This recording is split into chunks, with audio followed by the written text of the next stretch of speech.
एक तरफ हमें ये पजीराई मिल रही है, दूसरी जानिब फैसल शाह साहब विक्रांत पे जाते हैं, मोदी जी दीपावली दिवाली की तकरीब मनाते हैं, ललकारते हैं, उनका मीडिया कहता है जी कि मोदी का विक्रांत पे जाना जो है it sent waves of fear across Pakistan. देखिए जामी, वो मई 2025 के बाद अभी एयरफोर्स और आर्मी के पास तो जा नहीं सकते थे। हम्म।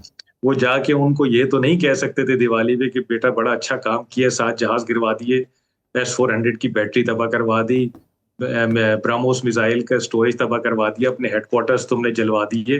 तो वो ये तो वहां नहीं कह सकते थे। वो वहां गए जहां का पर्दा नहीं चाक हुआ अच्छा था अच्छा अभी, अच्छा अच्छा अच्छा। जहां का पर्दा रह गया। तो ओके वो ओके। नेवी थी। हम्म। तो वो नेवी में चले गए और वहां जाके उनको शाबाश दी कि आपने ऑपरेशन सिंदूर में बड़ा अच्छा काम किया है। क्या काम और उन्होंने किया बाकी था? दोनों फोर्सेस के साथ आपकी बड़ी सिनर्जी थी।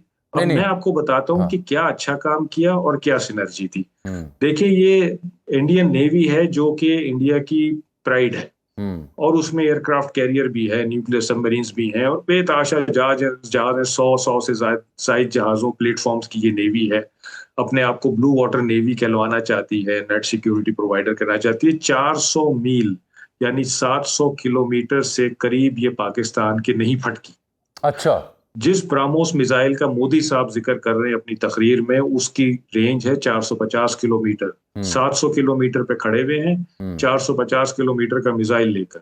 हम्म। तो भाई, उस मिसाइल को पानी में मारना है, पानी में गिराना है, उसको अगर पाकिस्तान पे चलाना है, जो तुम्हारा मीडिया कह रहा था कि कराची में आग लग गई है, कराची में तबाही मची हुई है, तो फिर आगे आना था। आगे आ सकते हैं, जहाज चलने के काबिल हैं इनके, लेकिन आगे कैसे आए? आगे पाकिस्तान नेवी और पाकिस्तान एयरफोर्स तैयार खड़ी थी हम्म। कि 1 इंच ही आगे बढ़े तो इस एयरक्राफ्ट कैरियर को हम गर्क करें। 6 और 7 की रात और 9 और 10 को जब पाकिस्तान और इंडिया के दरमियान बाकायदा जंग हो रही थी, बाकायदा कार्रवाइयां हो रही थी, जहाज गिर रहे थे और S-400 तबाह हो रहा था और जमीन पे भी तबाही हो रही थी, तो ये अपने एयरक्राफ्ट कैरियर को इन दोनों दिनों में बंबई के करीब ले गए और वहां जाके छुपा दिया, और जो मेन एयरफोर्स के बेसिस थे लैंड से, उनसे इनको एयर कवर प्रोवाइड करना शुरू कर ओके। दिया, ताकि इसको पाकिस्तान एयरफोर्स और पाकिस्तान नेवी कुछ ना कह सके। हम्म। तो ये वो नेवी है जिसकी वो बात कर रहे हैं, जिसने बड़ी शानदार कार्रवाई दिखाई है ऑपरेशन सिंदूर में। हम्म। मेरा सवाल ये है कि अगर आपकी नेवी इतनी काबिल थी और है, तो आपको इस नेवी को अप्लाई करने का बेहतरीन मौका उस वक्त एडमिन साहब, था फैसल जब साहब, आप। ठीक है, ये तो आपने बड़ी खूबसूरत बात की ना कि वैसी फोर्स के पास गए जिसकी अभी घूंघट ही नहीं उतरा था।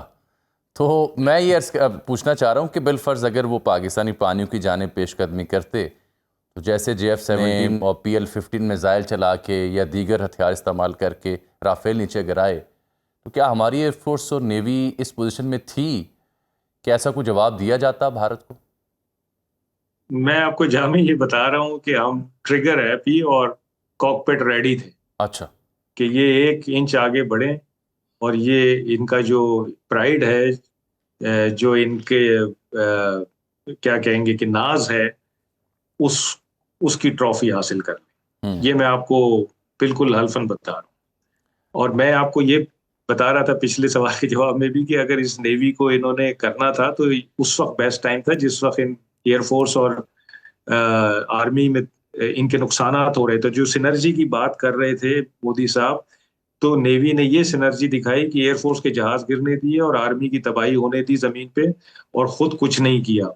तो ये किस किस्म की सिनर्जी है कि बाकी उसकी दो वजह ये फोर्सेस तो का नहीं है कि नुकसान हो रहा बहुत है। बड़ा कोई फियर एंटिसिपेट किया विक्रांत ने, बहुत बड़ा कोई स्ट्रेटेजिक इशू एंटिसिपेट किया इंडियन फोर्सेस ने, जिसकी वजह से इतनी भारी भरकम शय को मूव ही नहीं किया?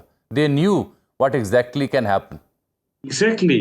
देखें, पॉलिटिकल लीडरशिप ने, इंडियन पॉलिटिकल लीडरशिप ने मिलिट्री लीडरशिप को खुली आजादी दी हुई थी कि आपने जो करना है आप करें, जो आप बेहतर समझते हैं आप करें। हम्म।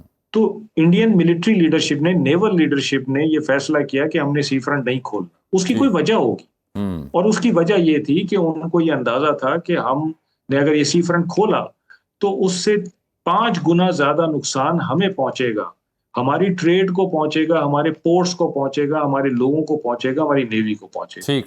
जब आप कोई एक्शन करने जा रहे होते हैं ना, तो उसका अंजाम कैलकुलेट करते हैं। सही। और वो रिस्क कैलकुलेशन में जब आपके खिलाफ बात आ जाए तो फिर आप वो काम करने से गुरेज करते हैं। ये बिल्कुल लॉजिकल चीज है, यूनिवर्सल लॉजिक है।